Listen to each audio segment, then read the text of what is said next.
Look at me, I'm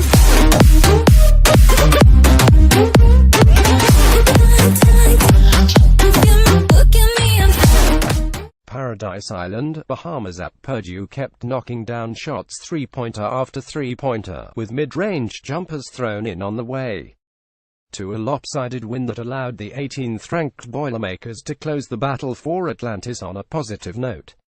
The unexpected part: the overmatched opponent was a second-ranked Arizona team on its way to a third loss in as many days.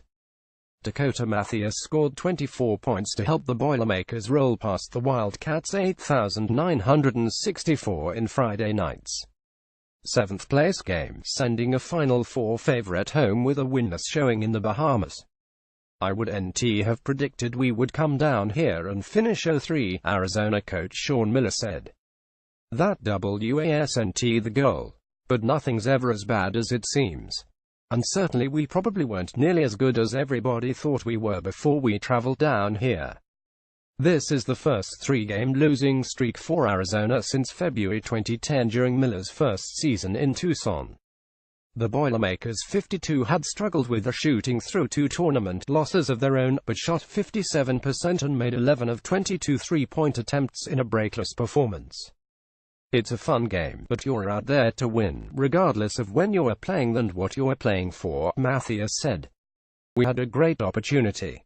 They're the No. 2 team in the country, so to have that fall in our lap like it did was a great opportunity for us, and we just made the most out of it."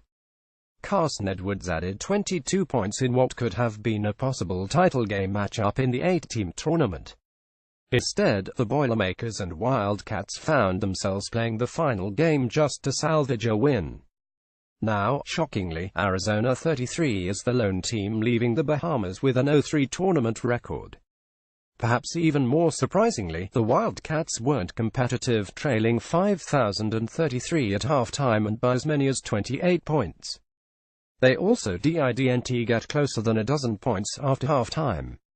"Either of those games could have gone our way," Miller said of losses to North Carolina State and SMU on the first 2 days of the tournament.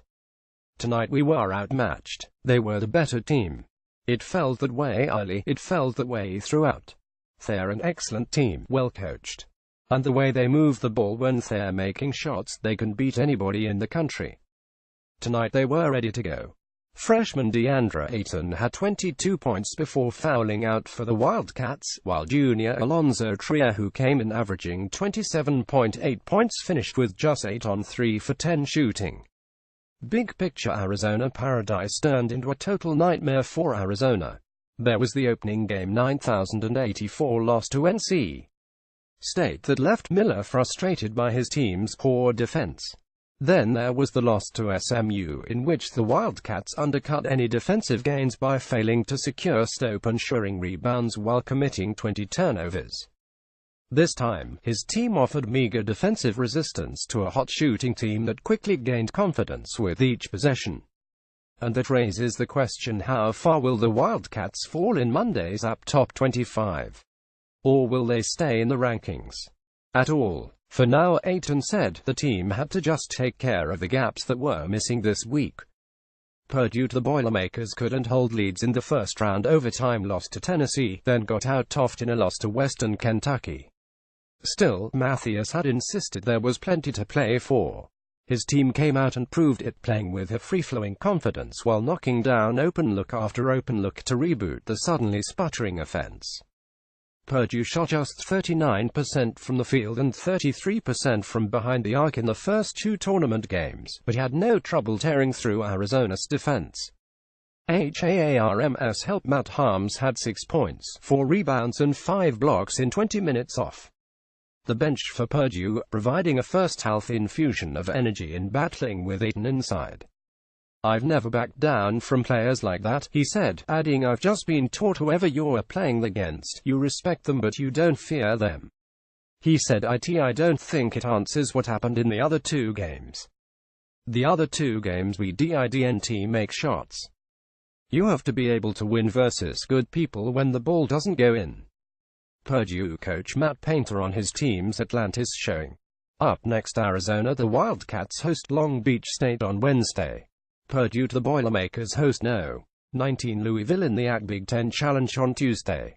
More app college basketball. http www.collegebasketball.app.org and http www.twitter.com app top 25. Follow Aaron Beard on Twitter at http www.twitter.com Aaron Beard app.